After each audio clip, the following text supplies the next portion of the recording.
Okay, thank you very much. We all know the great Prime Minister of the UK, and we just signed a document. This is, sorry about that. This is it. A very important document. Little windy out here. Give me that one. We just signed it, and it's done.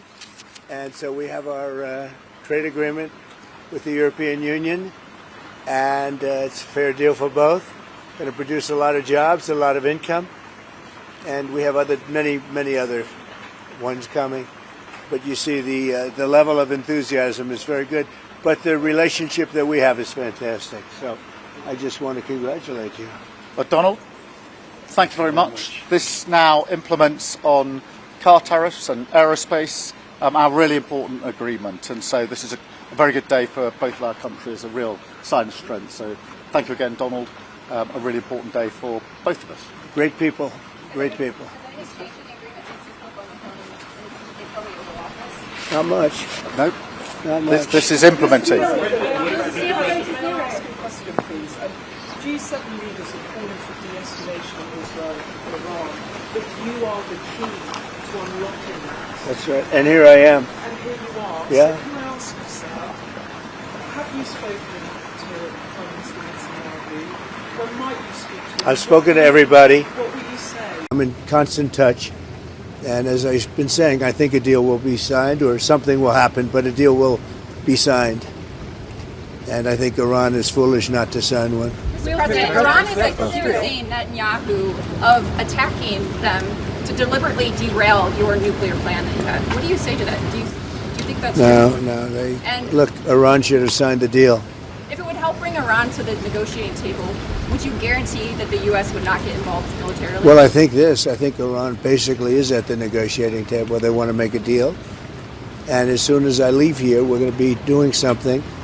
But I have to leave here. I have, this commitment. I have a lot of commitments. I have a commitment to a lot of countries, including the UK, where we just signed our deal. Mr. President, you told me earlier that you could sanction Russia. Why wait?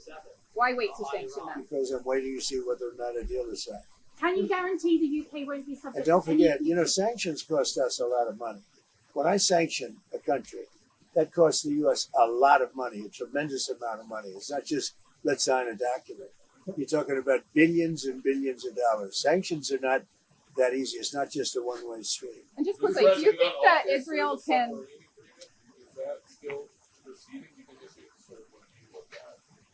Yeah, we're proceeding with that. It's a really important deal to both of us. I think the President is doing a review. We did a review when we came into government, so that makes good sense to me. But it's a really important... We're very long-time partners and allies and friends, and we've become friends in a short period of time. He's slightly more liberal than I am, to put it mildly.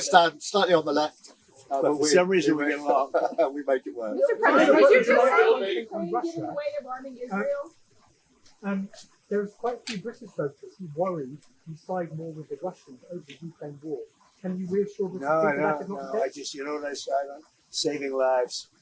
I only care about saving lives. Do you think that Israel can fully eliminate the threat that Iran poses, this nuclear threat that they pose, without the United States military help? Who said that? No, I'm asking if you believe they can without It's the help. irrelevant. Something's going to happen. Have you spoken to the legislators? Traveling to the Mideast as part of any talks if it would help broker a deal? Yeah, but I think we're doing pretty well. We're talking. You don't think We have a thing called the telephone, so we're talking. But it's always better to talk in person. Mr. President, I want to see no nuclear weapon in Iran, and we're well on our way to making sure that happens. We've had a discussion about that this morning. There's in the G7 absolute clarity in relation to the nuclear program. We do not want to see it. Mr. President, do you have a response? about future tariffs? What? Can you guarantee the UK will be protected from any future tariffs? The UK is very well protected. You know why? Because I like them. That's why. That's their ultimate protection. Thank you very much. The Prime Minister's done a great job. I want to just tell that to the people of the United Kingdom. So Tucker Carlson criticizing you, saying that you were complicit in the war. I don't know what Tucker Carlson is saying. Let him go get a television network and say it so that people listen. And quickly, have you spoken to Zelensky before your bilateral? Yeah, a lot of them. Japan? A lot of them. Could happen. How Could happen? Japanese, sir? Well,